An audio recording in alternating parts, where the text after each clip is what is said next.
नीलम तिवारी, आप देख रहे हैं Satyavarta TV news. Satyavarta TV news में आपका स्वागत है। आइए नजर डालते हैं आज के मुख्य समाचारों पर। वड़पे गांव में हनुमान मंदिर में प्रभु श्री राम मंदिर के प्राण प्रतिष्ठा के अवसर पर ग्रामस्थ मंडल वड़पे द्वारा अभिषेक, प्रवचन, दीपोत्सव, महाआरती, महाप्रसाद के साथ साथ पालकी के कार्यक्रम का आयोजन किया गया, जो शंकर भगवान के मंदिर से पालकी निकालकर पूरे गांव में भजन मंडल द्वारा श्री राम के भजन गाते हुए पूरा गांव जय श्री राम के नारे लगाते हुए झूमते नाचते हनुमान मंदिर में समापन किए। इस अवसर पर तंटा मुक्त अध्यक्ष सुनील पाटिल, माजी सरपंच विजय पाटिल, माजी उप सरपंच मोतीराम पाटिल, सदस्य प्रेमनाथ वड़ोलकर व सभी सदस्यों के साथ ग्रामस्थ मंडल के सैकड़ों महिला पुरुष इस पालकी सोहरा में शामिल थे। आइए देखते हैं किस तरह प्रभु श्री राम मंदिर के प्राण प्रतिष्ठा पर पालकी सोहरा पर ग्रामस्थ मंडल ने खुशियां मनाई।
आनंद आपल्या वडप्यामध्ये झाला। देव आपल्या वडप्यात अवतरला पाहिजे, उतरला पाहिजे, सगळ्याला सोडून आपल्याला पाहिजे। 500 वर्षांनी श्रीराम प्रभू आलेले आहेत। नाचा आनंद उत्सव साजरा करा।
जय श्री राम।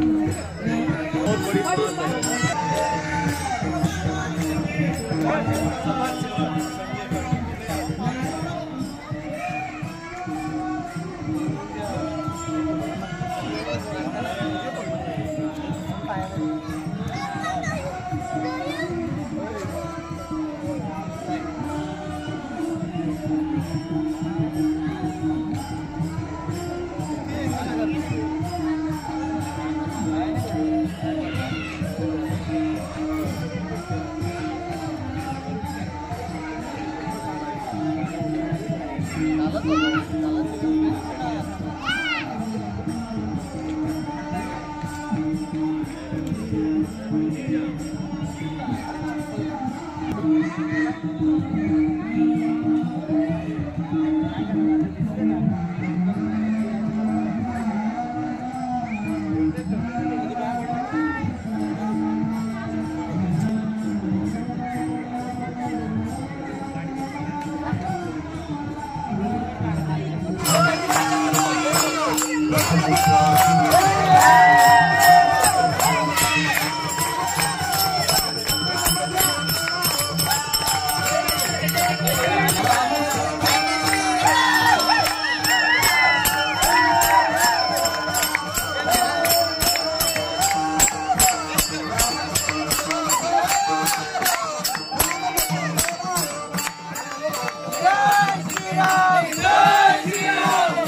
इसी तरह सबसे पहले खबरों को देखने के लिए हमारे चैनल को सब्सक्राइब करें, लाइक करें, शेयर करें। धन्यवाद।